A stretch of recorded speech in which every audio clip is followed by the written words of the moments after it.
Hello friends, मैं हूं मनीष वर्मा और आपका स्वागत है हमारे YouTube channel learn of techno पर। डियर फ्रेंड, हमारी ये सीरीज़ है जो कंटिन्यू चल रही है, जिसमें आपको डेली एमसीक्यू है वो देखने के लिए मिलते हैं। कई बार आपके लिए वन लाइनर लेकर आता हूं, कई बार आपके लिए एमसीक्यू लेकर आता हूं। अगर आप कोई भी इंट्रेंस एग्ज़ाम या कंपटीशन लेवल की तैयारी कर रहे हैं तो ये क्वेश्चन है वो आपके लिए इम्पोर्टेंट रहने वाले हैं।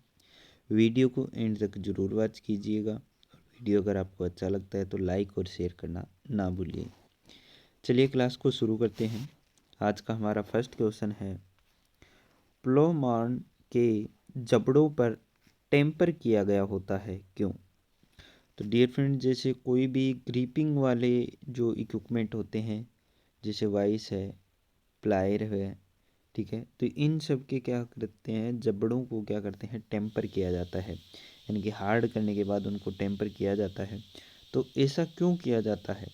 क्यों इनको नॉर्मल अवस्था में यूज नहीं किया जाता, क्यों इनको हार्ड एंड टेम्पर किया जाता है? तो क्या होता है कि जिससे इनके दांत है वो जल्दी ख़राब ना हो, यानी ग्रिपिंग, यानी कि बार बार जब ये पकड़ेंगे तो दूसरी मेटल के टच में भी आएंगे, उन पर प्रेशर लगेगा, उन पर क्या होगा, फ्रिक्शन होगा, घर्षण होगा। तो उन सब चीज़ों से बचाने के लिए, ताकि इसके दांतें वो ख़राब ना हो, दांतों को ख़राब होने से बचाने के लिए हार्ड एंड टेम्पर किया जाता है। नेक्स्ट क्वेश्चन है हमारा, धातु की ऊपरी सतह से चीजल द्वारा धातु की पतली परत को काटकर अलग करने की प्रक्रिया को चिपिंग कहते हैं। यह कैसे संपन्न होती है?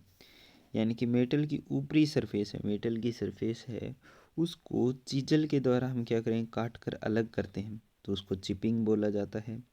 तो यह कैसे संपन्न किया जाता है? तो इसको किस प्रकार से कंप्लीट किया जाता है?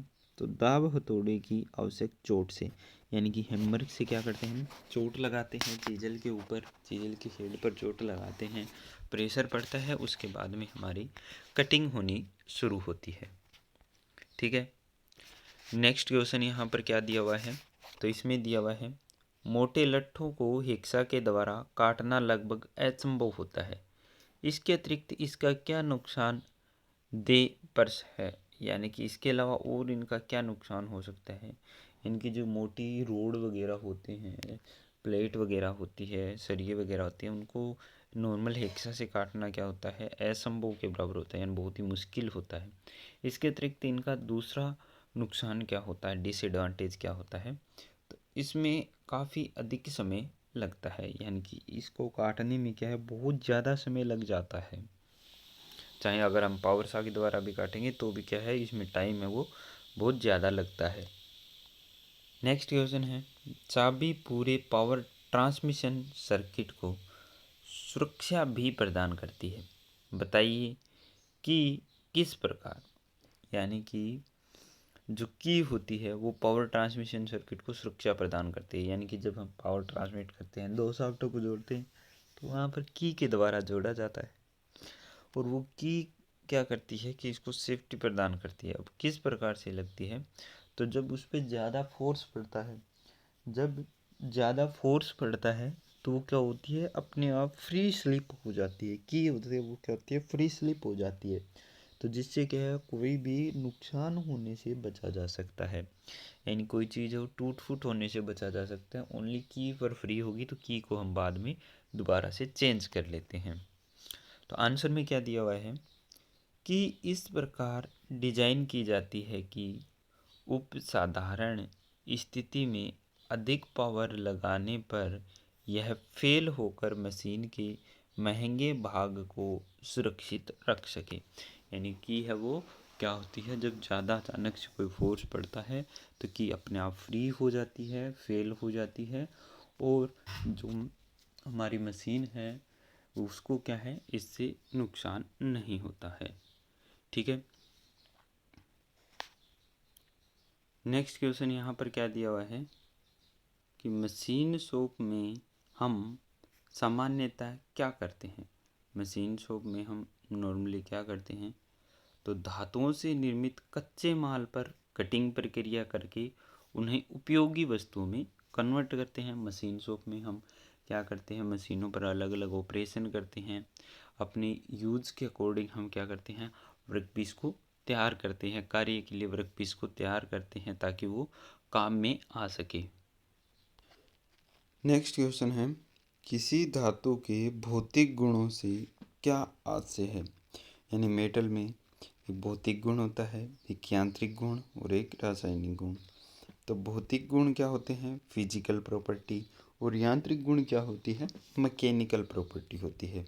तो यहाँ पर बात की गई है फिजिकल प्रॉपर्टी की, यानी कि भौतिक गुण की। तो भौतिक गुण क्या होते हैं, तो वे गुण जो धातु को नष्ट किए मात्र छूने, देखने आदि से ज्ञात किए जा सकते हैं। यानी कि देखने से पता चल सके या फिर उसको छूकर हम पता लगा सकते हैं कि ये इसमें कौन सी मेटल है, किस प्रकार से इसमें क्या चीज़ है, ठीक है, ये हल्की है, भारी है, इसका कलर कैसा है।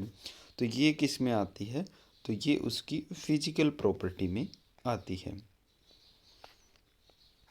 नेक्स्ट क्वेश्चन है, कम घनत्व वाली दो धातुओं के नाम लिखो। कम घनत्व वाली दो मेटल्स कौन सी होती है, तो एल्यूमिनियम और सिलिकॉन। ठीक है, इनका घनत्व है वो बहुत ही कम होता है। एल्यूमिनियम और सिलिकॉन का घनत्व कम होता है। अधिक घनत्व वाली धातु कौन सी होती है, तो सीसा और सोना होती है। सीसा को लेड भी बोला जाता है। ठीक है, लेड और गोल्ड है वो अधिक घनत्व वाली होती है। वहीं पर अगर कम घनत्व वाली की बात करें तो एल्यूमिनियम और सिलिकॉन है वो कम घनत्व वाले मेटल होते हैं। नेक्स्ट यहाँ पर पूछा गया है, एल्यूमिनियम का गलनांक होता है, तो यहाँ पर 68 डिग्री नहीं होता है, ये 630 डिग्री के समथिंग यहाँ पर रखा जाता है। ठीक है, तो ये यहाँ पर गलत प्रिंट हो गया है। ठीक है, या तो ये 680 डिग्री होना था तब ये सही होता। ठीक है, तो एल्यूमिनियम का गलनांक है वो 630 डिग्री के समथिंग रखा जाता है। नेक्स्ट है, दो कठोर धातुओं के नाम लिखिए। कठोर धातु कौन सी होती है, तो इस्पात और टिटेनियम है वो हार्ड मेटल होती है। क्या होती है, इस्पात और टिटेनियम हार्ड मेटल होती है। नेक्स्ट क्वेश्चन की बात करें तो धातु में खिंचाव का विरोध किस गुण के कारण होता है। धातु में खिंचाव का विरोध किस गुण के कारण होता है, तो टेंसाइल स्ट्रेंथ के कारण होता है। टेंसाइल स्ट्रेंथ उसकी कितनी है, उसी के ऊपर उस पर डिपेंड करता है कि धातु पर हम प्रेशर लगा रहे हैं तो उसमें कितना खिंचाव निकल कर आ रहा है। ठीक है, नेक्स्ट क्वेश्चन यहाँ पर दिया हुआ है, मुख्य आयरन अयस्कों में लोहे का प्रतिशत होता है। मुख्य आयरन अयस्कों में लोहे का प्रतिशत होता है, तो मैग्नेटाइट 72%, हेमेटाइट 70% और लिमोनाइट 60% होता है। ठीक है, नेक्स्ट है, कास्ट आयरन मुलायम क्यों होता है। कास्ट आयरन है वो सॉफ्ट क्यों होता है, तो उसमें क्या होता है, कार्बन और ग्रेफाइट अवस्था में होता है, क्योंकि कार्बन ग्रेफाइट अवस्था में विद्यमान रहता है। कास्ट आयरन में क्या होता है, कार्बन है वो ग्रेफाइट के रूप में रहता है, इसीलिए वो मुलायम होता है, सॉफ्ट होता है। नेक्स्ट क्वेश्चन यहाँ पर दिया हुआ है, और नेक्स्ट क्वेश्चन में दिया हुआ है, इस्पात उत्पादन की कितनी विधियाँ हैं। यानी कि इस्पात स्टील प्राप्त करने की कितनी विधियाँ हैं, तो बेसेमर कन्वर्टर है, वैद्युतिक इलेक्ट्रिक कन्वर्टर है, ओपन हर्थ प्रोसेस है और एलडी प्रोसेस है। 4 प्रोसेस होते हैं, बेसेमर, इलेक्ट्रिक, ओपन हर्थ और एलडी प्रोसेस।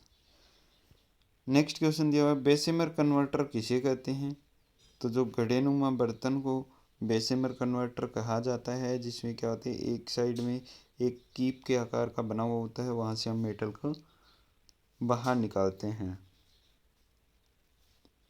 ठीक है, नेक्स्ट क्वेश्चन यहाँ पर दिया हुआ है, हमारे देश में स्टील बनाने की कौन सी विधि अपनाई जाती है, तो हमारे देश में इंडिया में ओपन हर्थ प्रोसेस है वो सबसे ज़्यादा यूज किया जाता है स्टील को प्राप्त करने के लिए।